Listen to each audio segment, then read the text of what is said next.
wasiirka wasaaradda macdanta iyo tamarta Soomaaliland Xuseen Cabdi Ducaale ayaa si rasmi ah xadhiga uga jaray xafiiska shirkadda daarta leyrka degmada Sheekh ee Badar ka furtay degmadaasi. xafiiskan iyo guud ahaanba dabooli doona baahidii leer ee degmada Sheekh ayaa munaasabadda furitaanka waxaa sidoo kale ka soo qayb galay maayirada magaalooyinka Hargeysa, Jabuuti, Sheekh iyo sidoo kale mas'uuliyiinta iyo maamulka shirkadda adeega korontada ee Badar. wasiirka wasaaradda macdanta iyo tamarta Soomaaliland Xuseen Cabdi Ducaale oo ka hadlayay furitaanka xafiiskan ayaa si mug iyo miisaan la u soo dhaweeyay isagoo ku tilmaamay mid guud ahaanba dabooli doona baahidii leer ee degmada Sheekh.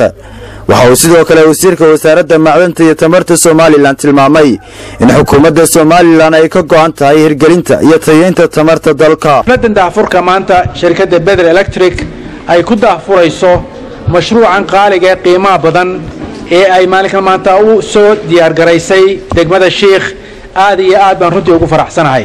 muxuu ahaa korontada isticmaalkeeda, dhalinteeda, gudbinteeda iyo qaybinteeda inaanu dalka u samayno waan ku guuleysanay. sharcigaasi annaga wasaarad ahaan wuu naga gudbay hadda golaha wasiiradu ku jira insha Allah sanadka soo socda horaantiisa waxaanu jecel lahay inuu dalkeenu ka mid noqdo dalalka adduunyada oo guddi ka siman inay leeyihiin sharci haga korontada ama tamarta. agaasimaha waaxda tamarta isaguna ka hadlay xafladan ayaa bulshada reer Sheekh ugu baaqay inay ilaashadaan leerkan ay shirkadu keentay.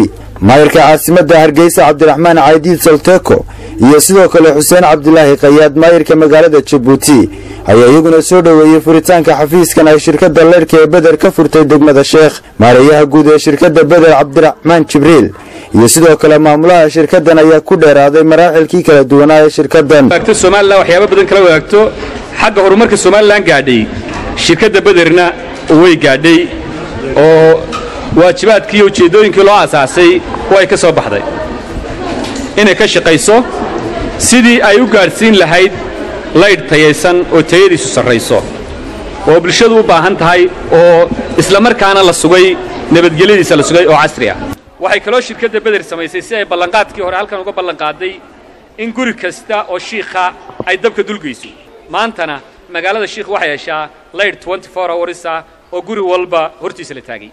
maayirka degmada Sheekh Ibrahim Cabdilaahi Cabsiye xildhibaan ka tirsan golaha deegaanka degmada Sheekh iyo sidoo kale haween iyo duqeyr reer Sheekh ayaa si kaliya laaba uga marxaati kacay kobaca iyo horumarka ay shirkadda leerka ee Badar ku soo kordhisay deegaankooda. ugu dambeyntiina waxay mas'uuliyiinta shirkadda leerka ee Badar halkaas shahaadooyin ku guddoonsiiyeen wasiirka wasaaradda macdanta iyo tamarta Soomaaliland, maayirka degmada Sheekh iyo xubno iyagu ku suntan ka qayb qaadashada hirgelinta barnaamijkan leerka ee degmada Sheekh. Faarax Cabdilaahi, telefishinka qaranka Jamhuuriyadda Soomaaliland, Burco.